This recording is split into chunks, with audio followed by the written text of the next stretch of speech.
What's up, guys? It's Miranda Alcaraz, and this is episode 13 of the More Than Nothing podcast. I am here today with a lady that I just met in person yesterday, but she's a coach for street parking. She came all the way from North Carolina to visit us, and I couldn't pass up the opportunity to have her come chat with myself, actually, because I want to get to know her, but also talk on the podcast. So this is Maize Derrick. Hello. And I will say, because my child is a boy, the one that's in my belly, that Maisie's name is safe, because I had planned on, even when I was pregnant with Knox, if I had a little girl, naming her Maisie. And I told you that, and then we found out he was a boy, so we did not get to name the baby after you, basically. Yeah, still love the name and love this lady. So thank you. Maisie, we were just talking last night. So Maisie is a coach for street parking. She lives in North Carolina. And if you go on her Instagram, or if you're a street parking member and you watch her stuff, she is always up at what time? 3 a.m. 3 a.m. So that's midnight here, because she lives on the other coast. She's up at 3 a.m. She's like in her garage, giving tips, dancing around to music, just going for it in the workout. It's hilarious. Like, I don't have a sense of humor until I've been awake for a few hours, right? And just has so much energy. You're a coach too, right? Not just for street parking, but what do you do on top of what you do for us? So I also own my own business with Ingenium Fitness, and I do coach from home.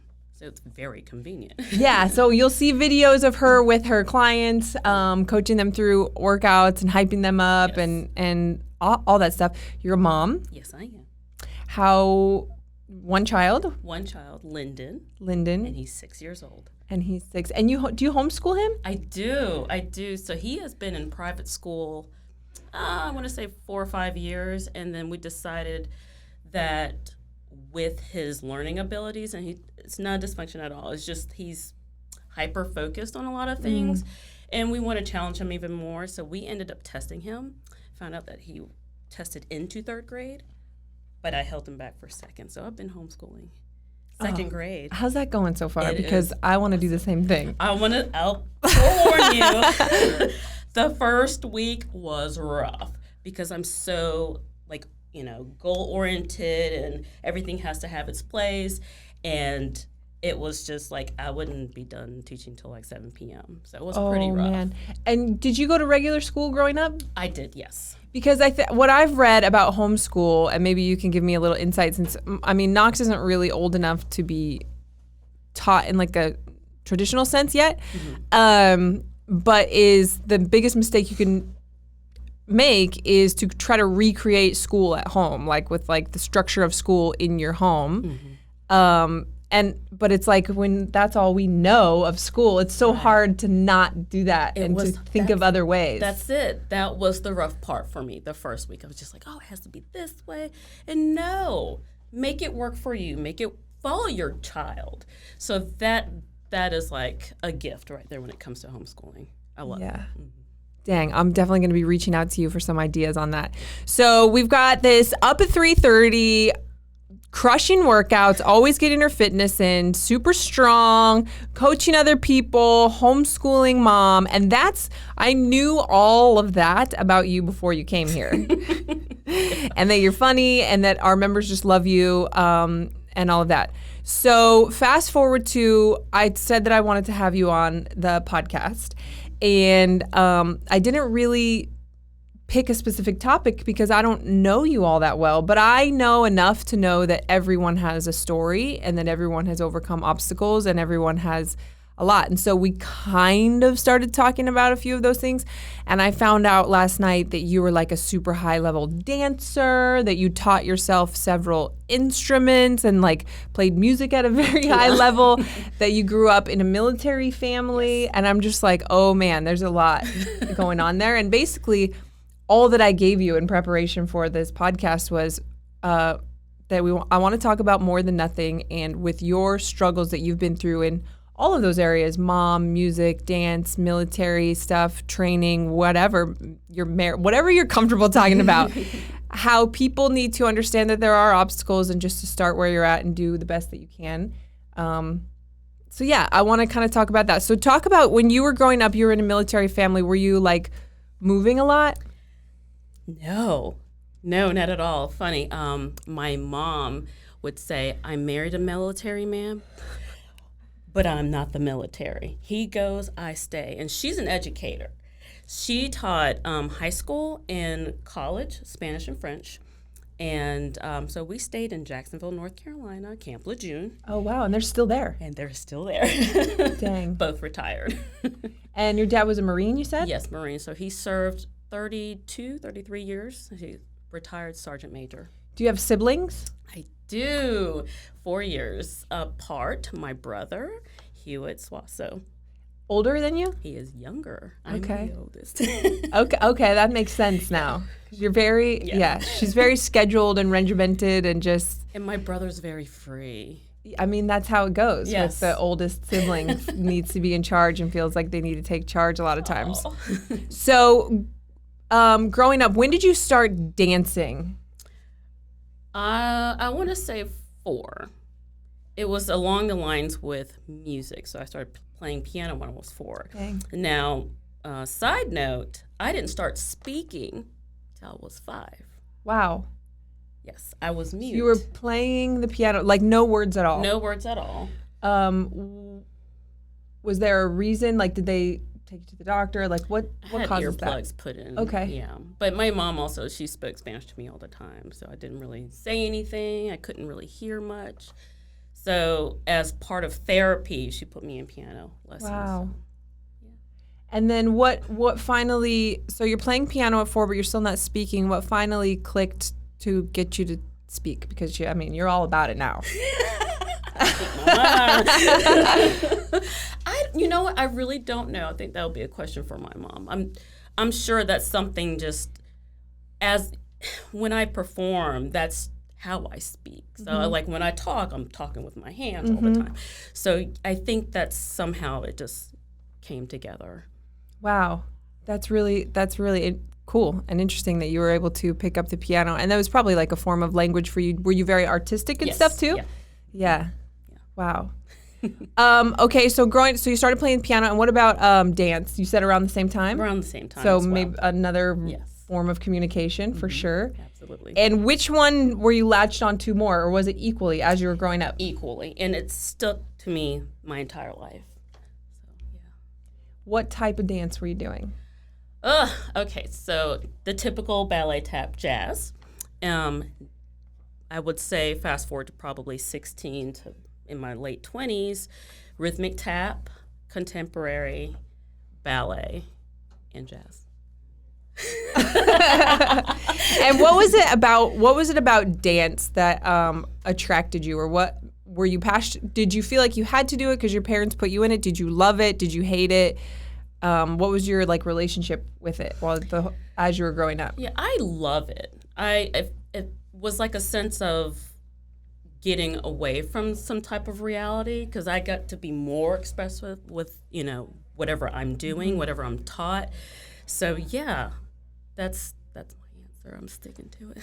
You know what? That's interesting because I've said, and I don't know if I've ever said it on the podcast, but I've said it a lot in my life that because I grew up in musicals and plays. I don't know if you knew that.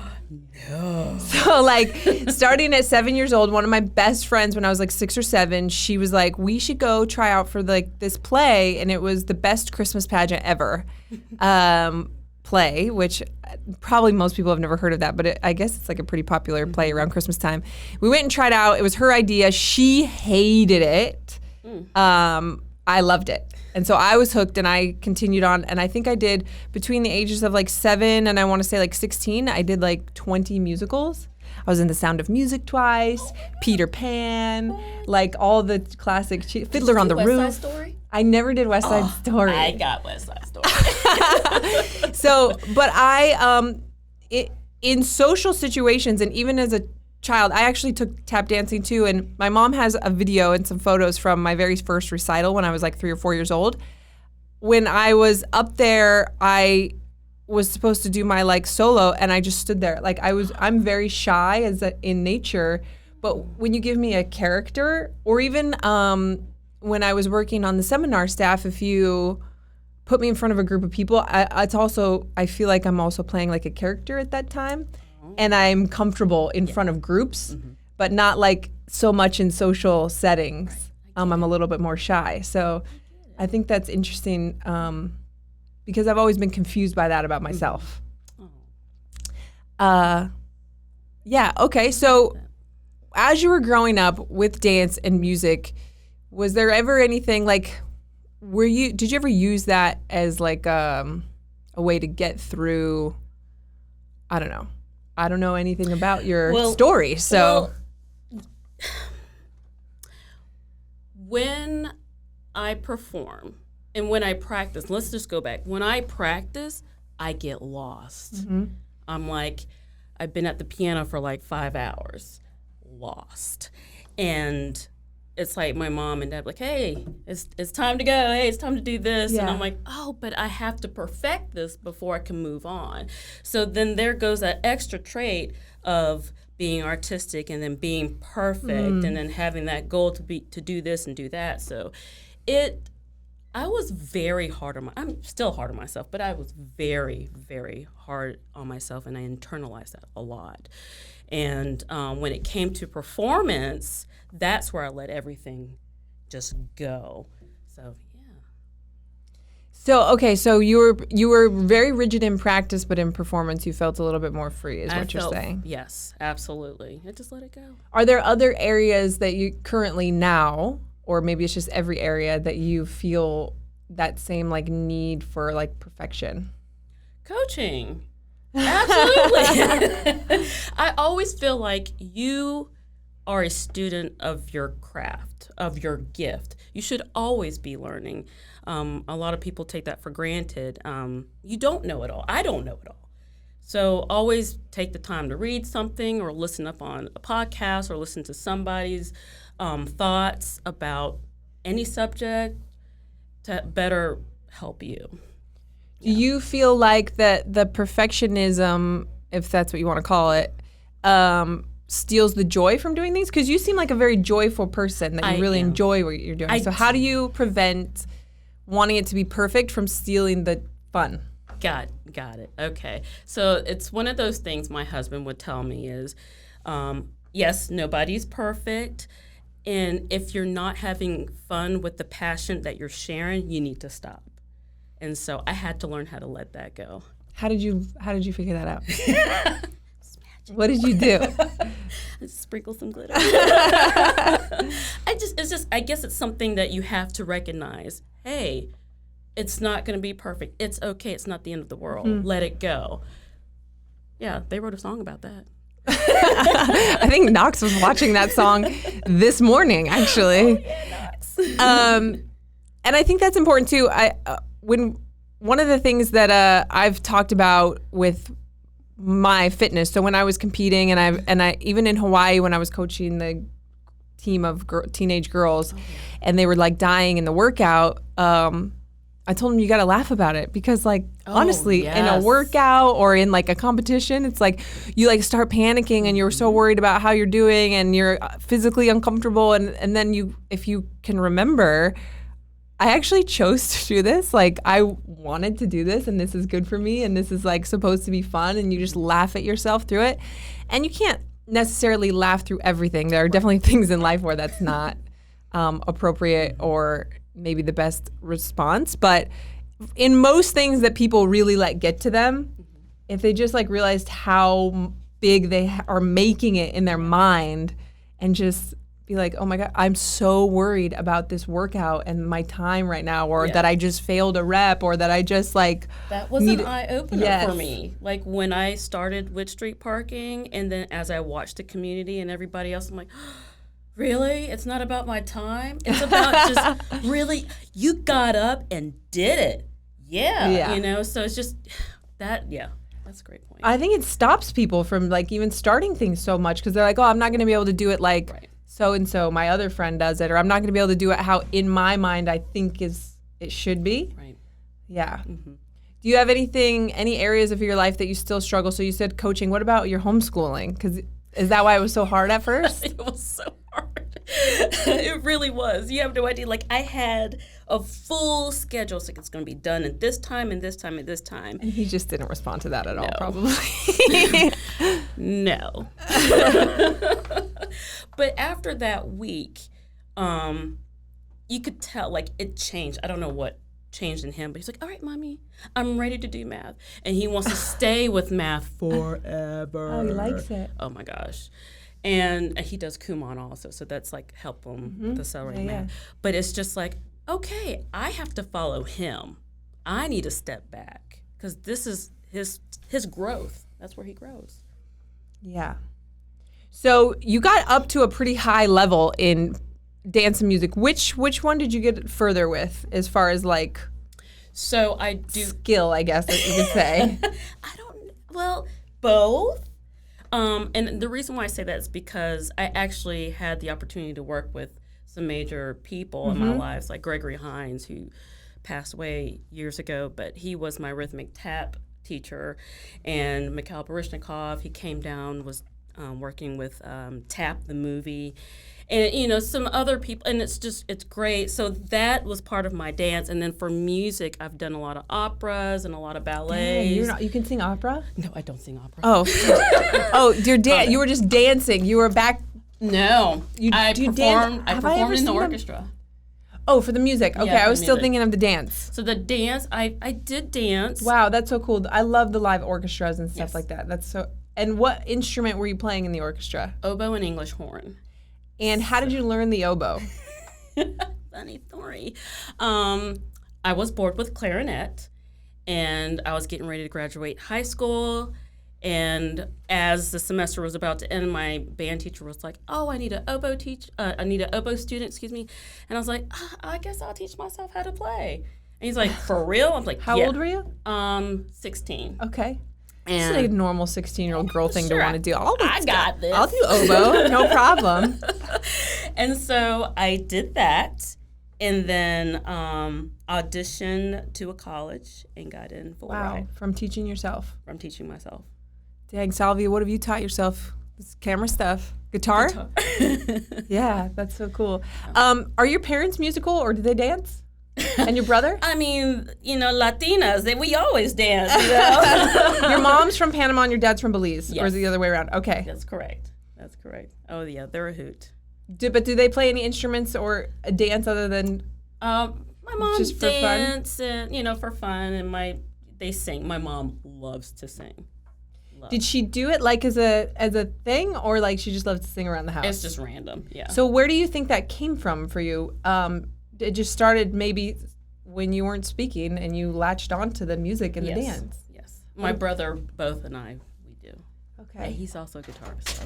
How were you with growing up? Was your dad gone a lot? Yes. How was that? Not fun, but manageable. You know, I mean, you get used to it. I mean, he's, protecting our country, and it's I can tell my mom internalized all that type of feeling when she looked at us. So it's just like, okay, we got this. We just got to keep pushing forward. Daddy will come home soon. When did your parents move from Panama and Belize to the States? Did they meet here? They met in Colon, Panama, and I think they got married there, and then they came here. Okay. So I'm not sure. You've never even been to Belize, you were I've telling never us been last to night. Belize. I know. Oh, dang. Okay, cool. So as you're married, how long have you been married for? We've been together for 20 years, been married for 18. And I asked you right before we started the podcast, how old are you? I am 40. I mean, she looks like she's 25 years old. But I still get carded. okay, so you've been together for 20 years. So that's a whole other side. Like, what does your husband do? He is a how'd manager. you guys meet? Oh, he will tell you that I chased him, and that's not true. He actually was a cook at a restaurant, and I walked in. I also married someone who can cook. Nice. Very smart. Yeah. I walked in looking for a job. And As? Like a server? As a server. Okay. And I was in college. And so after that, I mean, kind of just, we were very old school. We courted each other. Yeah. Okay, so you were together for 2 years and then you got married. We got married. And how is he? Because you're up at 3:30 and you're high energy and you're doing it. No coffee. This is all natural. Don't give her any coffee, actually. Is he up at 3:30? No, he's asleep. Is he doing fitness with you? No. Oh, we're still working on it. We're still working on it. I might need your help for that. Just more than nothing, honey. More than nothing. I keep preaching that. Just little changes, big things will happen. He's like, oh, okay. But one day. So he's a manager at a car dealership, you said? Yes. Okay, and so you're up at 3:30. So actually, let's talk about that because that's something that we I've never been in a situation in a relationship where both of us aren't active, but we see that a lot on our Facebook group in Street Parking where either husbands or wives are like, oh, like I wish my spouse would work out with me. There's that all the way to my spouse is mean to me about working out and gives me a hard time about it. And I think it's, we always respond like, well, they're probably just, feeling bad about their own decisions and stuff. But how do you personally not deal with that, but how do you think about that? And how do you talk to him about it, or do you encourage him, and how does he take it? And what would your advice be? Because I think a lot of times people lose motivation too. They're like, oh, well, if he's not going to do it, it's so much more easy for me to be motivated when Julian supports me in it and we support each other in it. So can you give some advice for people about that? That's a really good question. I would have to say in the beginning, he was all in. We'd actually work out with each other. Okay. And we're great partners. But then for his schedule, he works about 80 hours a week. Mm-hmm. So I am not here to make excuses for him. He could get up early, but he just, he made the decision. It's a choice. It truly is a choice that if you want to make a change, you make the decision. Mm-hmm. I cannot do it for you. I cannot force him to do it. So we used to have that talk all the time. I'm like, come on, you can do it. It's just 20 minutes. We got this. And he's like, oh, I'm tired. I stopped. Now he sees me doing this, and he's like, okay, I could see the wheels. Right. It's happening. So it truly is a choice that you make every day.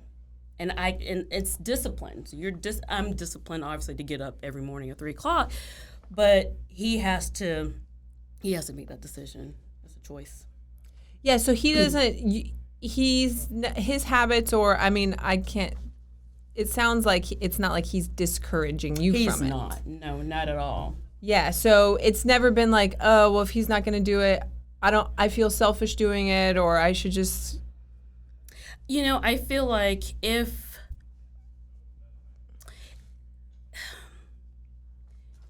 you consistently do that hamster wheel, then you become in that cycle of procrastination, and nobody wants to do that. Mm-hmm. You have to realize that. For my husband, Double D. What's his first name? Daniel. Okay. Yeah, they like to call him Double D. Okay. For Daniel, he doesn't let his emotions determine how he's going to, what he's going to do with that day. Mm-hmm. He does recognize it. He's like, I know, I made a decision to sleep in. Right.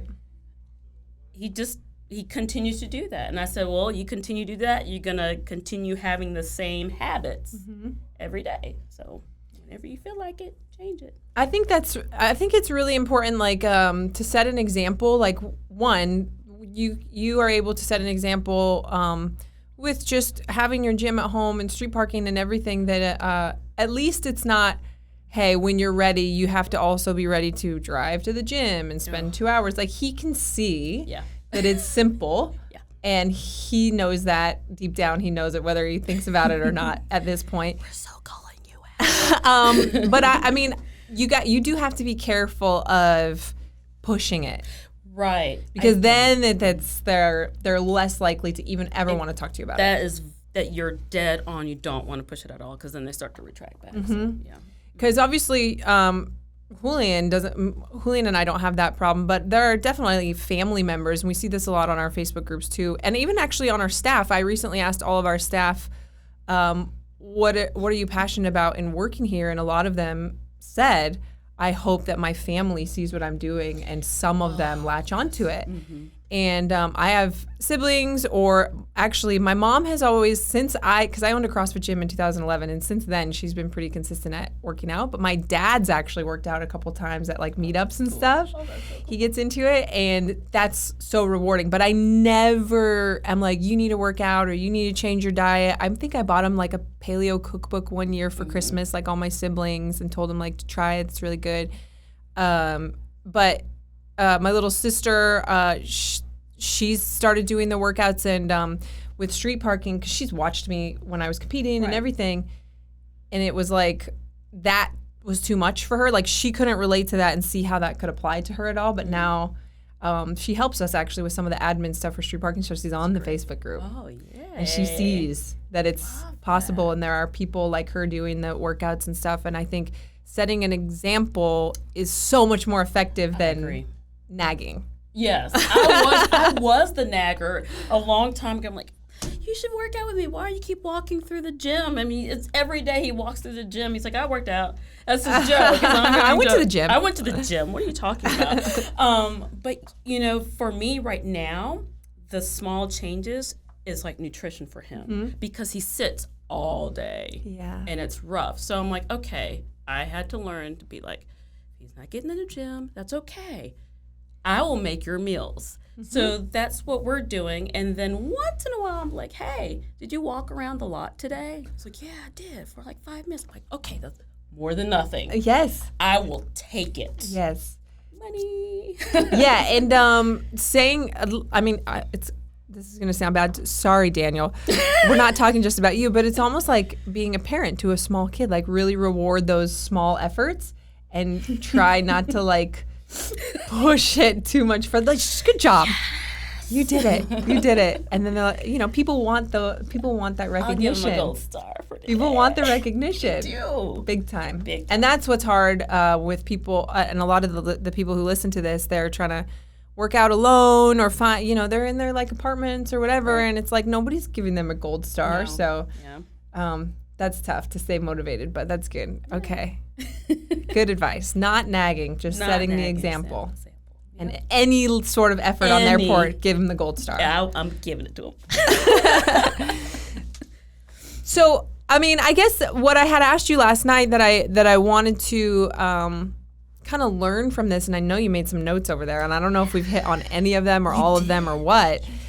But it's just, what have you learned? Because you've had some really cool life experiences through dance and music and just training and coaching and being in your military family. Like, you're very positive, but I know it's not always rainbows and sunshine. Oh, like, no. That's not true for anyone. No. So how do you keep that? Like, what is it that allows you to keep the attitude and the energy that you have? My child.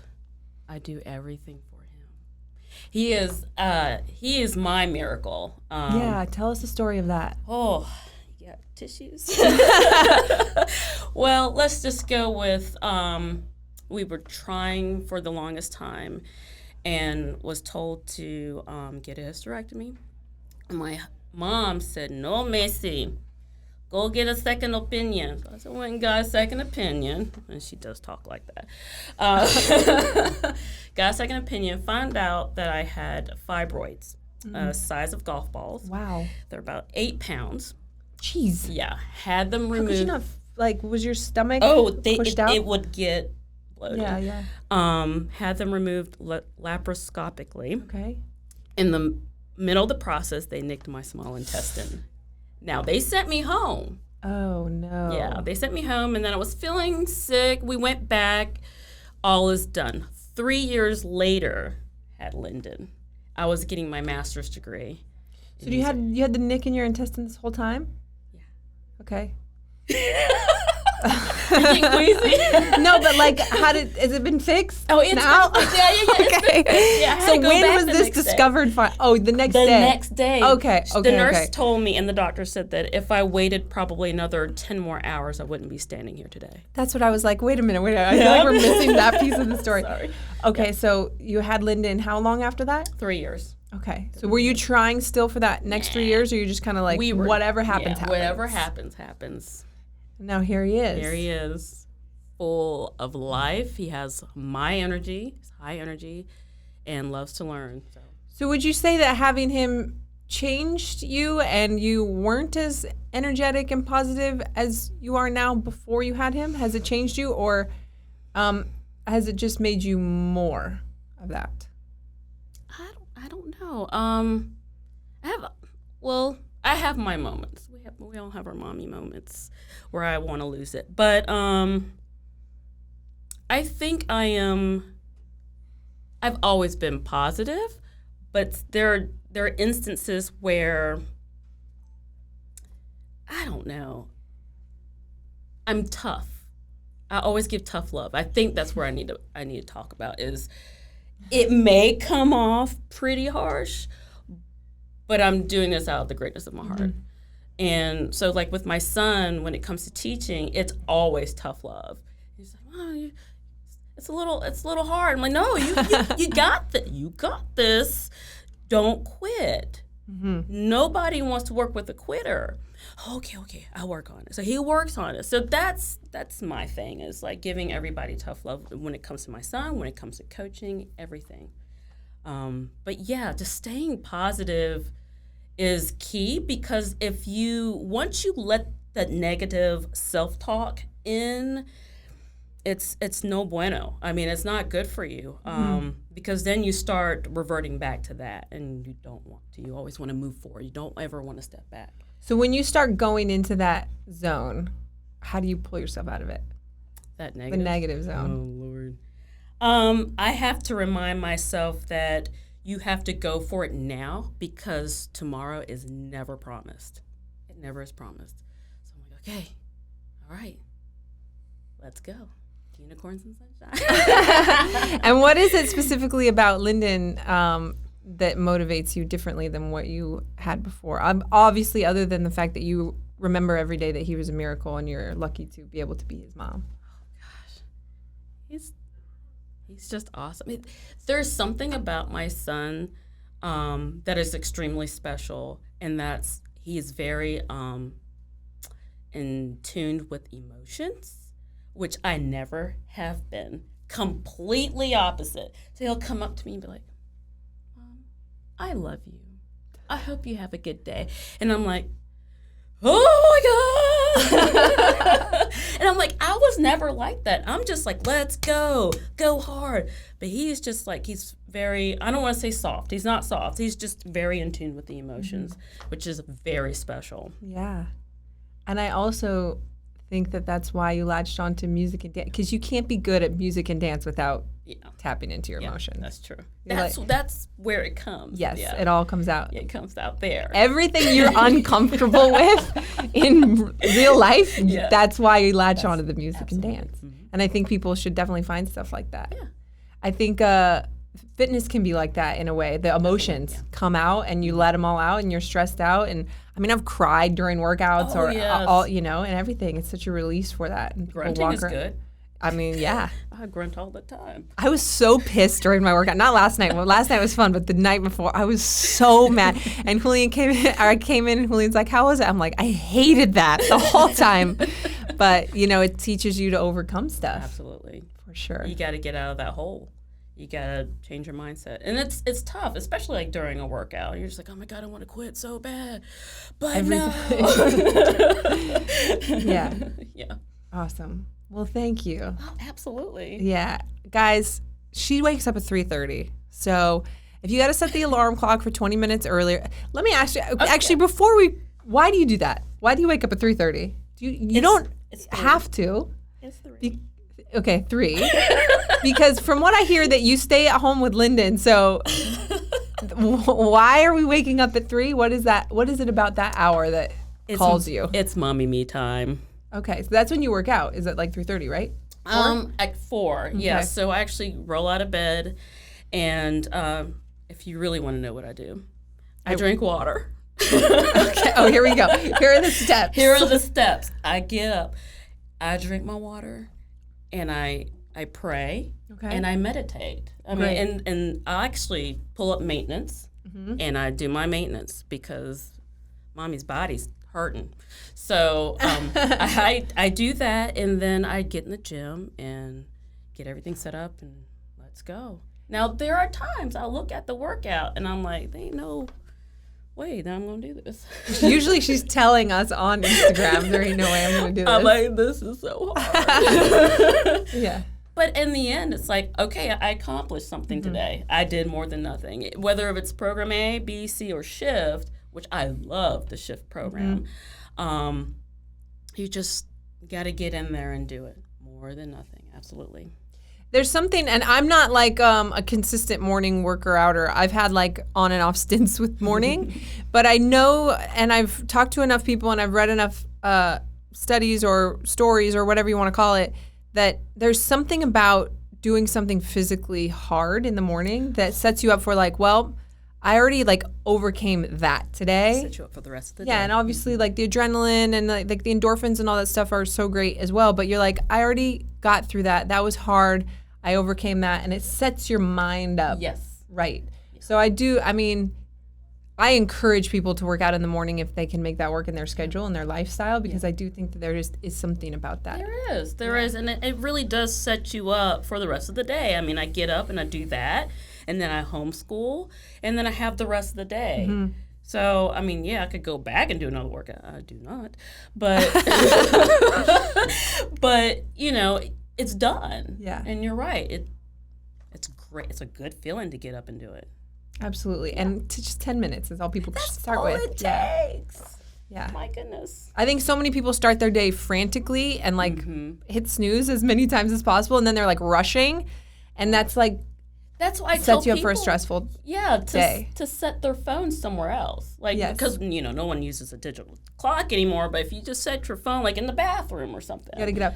Get up. I read a member actually yesterday. We'll end on this. I read a member yesterday that said that there's like an alarm clock, and I can't remember what it's called, but it makes you do like 2 or 3 math problems before you can turn it off, so your brain switches on. Oh. And so now you're awake. Like now you've done like 7 times 4, and I don't know how difficult the math problems are, but it won't turn the alarm off until you've completed the math problems. Crazy. And she's like, it wakes me up, and then I'm just like, okay, well now I'm fully awake. Whatever works. Yeah. So there are ways. Thank you, Maize. Absolutely. And I'm so glad you came out to visit us, and just love your energy here and in our community and as a mom, and just we got to get some dance moves on film while you're here. Some tap moves. I want to see some tapping. I know. I didn't bring my tap shoes. Dang. All right. Well, thanks you guys, and we'll see you next time.